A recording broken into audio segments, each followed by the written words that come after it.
Praise the lord. ఈరోజు దేవుని వాగ్దానము. నీ దేవుడైన యెహోవాను నీవు వెదకిన ఎడల ఆయన నీకు ప్రత్యక్షమగును. ద్వితీయోపదేశకాండము 4వ అధ్యాయము 29వ వచనము.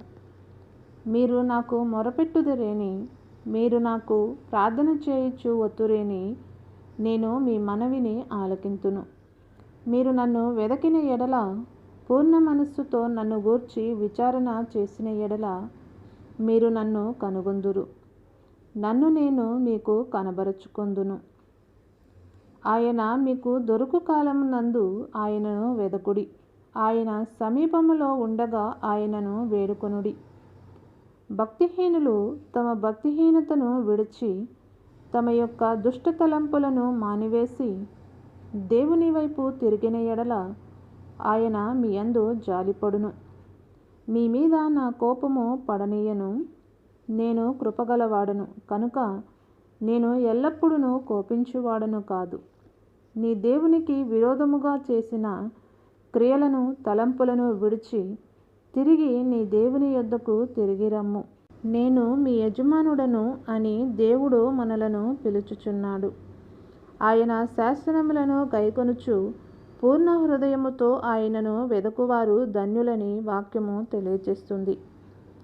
ఎప్పుడైతే మనము దేవునిపై ఆధారపడి ఆయన ఆజ్ఞలన్నిటినీ గైకొనుచు ఆయనను పోలి నడుచుకుంటామో అప్పుడు దేవుడు మనలను ఆశీర్వదిస్తాడు. వాక్యము ఈ విధంగా సెలవిస్తుంది. ఆయన ఆజ్ఞాపించిన ఆజ్ఞలన్నిటినీ గైకొనుట వలన నీ దేవుడైన యెహోవా నీ చేతి పనులన్నిటి విషయములోను, నీ గర్భఫల విషయములోను, నీ పశువుల విషయములోను, నీ భూమి పంట విషయములోను నీకు మేలు కలుగునట్లు నిన్ను వర్ధిల్లజేయును.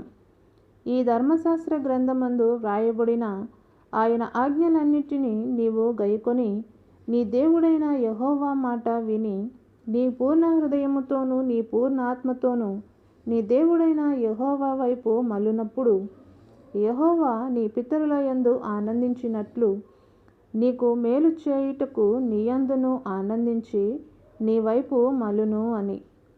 విశ్వసించిన వారు ప్రార్థనలో ఏకీభవించండి. పరిశుద్ధుడా, ప్రేమగల తండ్రి, నీకు వందనములు. నీ శ్రేష్టమైన ఘనమైన నామమును బట్టి నీకు స్తోత్రములు చెల్లిస్తున్నాము. ఎవరు సమీపింపలేని తేజస్సులో వసించుచున్నవాడా, నీకే వందనములు. నీ యందు భయభక్తులు కలిగి జీవించుటకును నీ హృదయానుసారముగా మేము జీవించుటకును కృపను అనుగ్రహించమని యేసయ్య పరిశుద్ధ నామమున ప్రార్థిస్తూ ఉన్నాము. ఆమేన్.